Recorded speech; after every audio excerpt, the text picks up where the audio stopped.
Friends, ഞാനിന്ന് mayonnaise ഉണ്ടാക്കാൻ പോവാണ്. അതിനാണ് നമുക്ക് 2 മുട്ട വേണം. 2 മുട്ടയുടെ വെള്ളയാണ് വേണ്ടിയത്. അപ്പം ഞാൻ മുട്ടയുടെ വെള്ള വയ്ക്കാം. നമ്മളങ്ങനെ മുട്ടയുടെ വെള്ള ഇട്ടിട്ടുണ്ട്. ഇനി നമുക്ക് ഇടേണ്ടത് വെളുത്തുള്ളിയാണ്. ഒരു പകുതി, ഒരു ഹാഫ് പീസ് എടുത്തിട്ട് ഇത്ര ആയിട്ട് മുറിച്ചിടണം.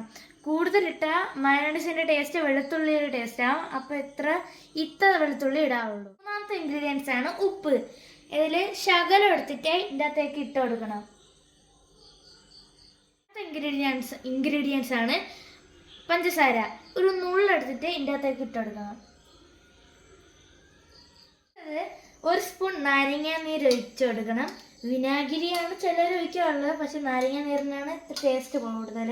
നമുക്ക് ഇട്ട് കൊടുക്കാം. ഇനി വേണമെങ്കിൽ നമുക്ക് പിന്നീട് ഒഴിച്ചു കൊടുക്കാം. മിക്സിയിൽ വെച്ച് നമുക്ക് അടിക്കാം. പൾസിൽ മാത്രമേ ഇട്ട് അടിക്കാവുള്ളേ.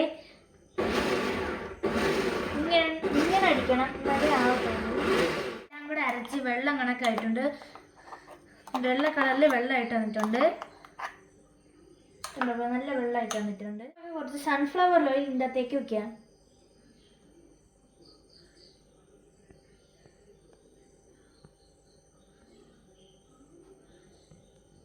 ഫൈനലി ഫ്രണ്ട്സ്, നമ്മൾ മയോണൈസ് റെഡിയാക്കി കഴിഞ്ഞു. മയോണൈസ് ഇതുപോലെ ഇരിക്കണം. ഫസ്റ്റ് ഉണ്ടാക്കുമ്പോൾ വെള്ളം കണക്കിരിക്കും. പിന്നെ കുറേ സമയം 1 മിനിറ്റോളം അടിക്കുമ്പോഴത്തേക്കും ഇതുപോലെ കട്ടിയായി വരും. ഇനിയും അടിച്ചാൽ കൂടുതൽ കട്ടിയായി വരും ഫ്രണ്ട്സ്. നമ്മൾ മയോണൈസ് ഇത്രയും റെഡിയായി കഴിഞ്ഞു ഫ്രണ്ട്സ്. നമ്മുടെ ഇന്നത്തെ വീഡിയോ സക്സസ്ഫുൾ ഫ്രണ്ട്സ്. ഇത്രയുള്ള വീഡിയോ